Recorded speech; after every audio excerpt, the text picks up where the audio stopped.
Welcome back to my YouTube channel Bharti nursing class. आज आपण बघणार आहे वाढ व विकास। 20 मार्क्ससाठी क्वेश्चन येतो पेपरमध्ये। 5 मार्क्ससाठी विचारल्या जातात। विकासाच्या वाढ विकासाच्या अवस्था, वाढ व विकासावर परिणाम करणारे घटक, हा सुद्धा 5 मार्क्ससाठी। वाढ व विकासाचे टप्पे आणि वाढ व विकास म्हणजेच काय। टिपा लिहामध्ये येऊ शकतो। एक क्वेश्चन तर वाढ व विकास, त्याचे परिणाम करणारे घटक, अवस्था आणि टप्पे, डेफिनेशन, हे सर्व 20 मार्क्ससाठी येतं पेपरमध्ये। तसेच डेफिनेशन बघू। बाळाचा रंग, रूप, वर्तन, आवड, उद्दिष्टे यातील बदलांच्या विकासाला वाढ विकास असे म्हणतात। आता बाळामध्ये लहानपणापासून जो मोठे होईपर्यंत म्हणजेच बाळाचा रंग, रूप, वर्णन, आवड, उद्दिष्टे यातील बदलाच्या विकासाला वाढ व विकास असे म्हणतात।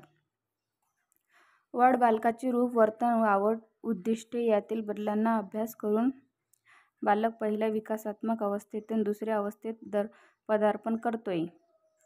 आता बाळाचे रूप, वर्तन, आवड यातील बदलांना म्हणजे पहिली अवस्था, पहिल्या अवस्थेतून दुसऱ्या अवस्थेत पदार्पण करते अथवा याचा अभ्यास म्हणजेच बाळाचा विकास मुख्याने केला जातो, अथवा म्हणजे ज्याचा बाळाचा विकास मुख्याने होतो का नाही याचा अभ्यास केला जातो। विकासाचे अध्ययन हे जन्मापूर्वच अवस्थेपासून सुरू होते। विकासाचे अध्ययन हे बाळाच्या जन्मापासूनच सुरू होते। अध्ययनाचा काळ हा जन्मापूर्व अथवा त्या पौगंडावस्थेपर्यंत असतो। बालकाचा विकास समजून घेण्यासाठी बालकाची वाढ, त्यांचा विकास आणि परिपक्वता याचा अभ्यास करणे गरजेचे ठरते। बाळाचे विकास। वाढ। सर्वात आधी वाढ होणे ही नैसर्गिक बाब आहे। बालकाची शारीरिक डोळ्यांनी दिसणारा व मोजता येणारा जो बदल होतो त्याला वाढ असे म्हणतात। आता बाळाच्या मध्ये जो डोळ्यांनी दिसतो म्हणजे नैसर्गिक बाब, बालकाच्या शरीरात डोळ्यांनी जो दिसणारा बदल मोजता येते त्याला वाढ असे म्हणतात। वजन। बाळाच्या वजनामध्ये जसं जसं बाळ मोठे होत जाते, 15 दिवसाचे, 1 महिन्याचे, 2 महिन्याचे, जशी जशी वाढत जाते तसं तसं बाळाचे वजन सुद्धा वाढते।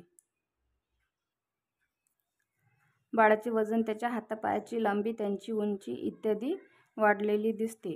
आपापल्या बाळाची वजन, उंची, किती जाडी वाढली हे मोजता येते। वाढ संख्यात्मक बदल असून हा बदल दिसून येतो। बाळाच्या आकारात बदल। आकारात व रचनेत होतो। वाढ या शब्दात केवळ शारीरिक वाढ अभिप्रेत असेल तर शारीरिक वाढ बाह्य व अंतर्गत अवयवांमध्ये होते। बालकामध्ये परिपक्वता आल्यावर वाढ थांबते। ज्यावेळेस बाळ हे पूर्णपणे परिपक्व झालेले असते त्यावेळेस ही वाढ थांबते। अशा अनुवांशिक संबंधित असते। विकास ही वाढीच्या तुलनेत अधिक व्यापक संकल्पना आहे।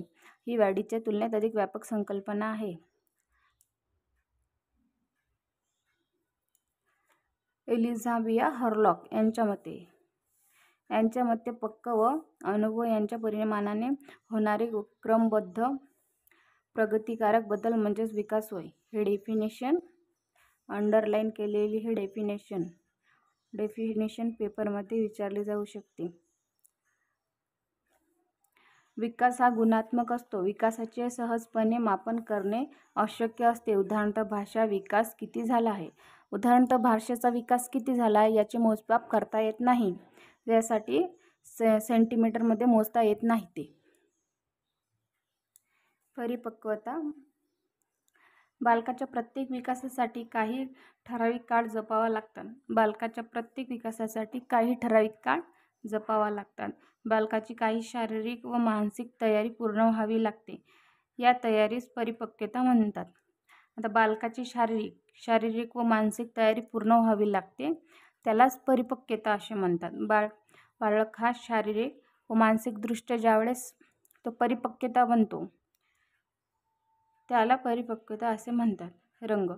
बाळाचा रंग हे त्यांच्या जन्म झाल्यापासून तो मोठा होईपर्यंत त्याचा रंग बदलत जातो. आता बाळ हा जसा जसा मोठा होईल तसा तसा बाळाचा रंग बदलत जातो. छातीचा घेर. बाळाचा वाढ व विकासावर त्याचा बाळाच्या छातीचा घर अवलंबून असतो. बाळ जशा जशा पद्धतीने मोठं होत जातील तशा प्रकारे बाळाच्या छातीचा घेर हा वाढत जातो. यालाच बाळाची छातीचा घेर असे म्हणतात. बाळाच्या विकासाच्या अवस्था. आता बाळाच्या विकासाच्या अवस्था किती प्रकारच्या आहेत? 2. एक जन्मपूर्व अवस्था आणि एक जन्मानंतरची अवस्था. जन्मपूर्व अवस्था ही अवस्था आईच्या उदरात ज्यावेळेस बाळ हे आईच्या पोटात तयार होत असते त्यावेळेस जीवनधारा झाल्यापासून सुरू होते. यात जंतू अवस्था, भ्रूण अवस्था आणि गर्भ अवस्था अशा 3 अवस्था असतात. आता जन्मपूर्व अवस्थेमध्ये 3 अवस्था असतात. कोणती?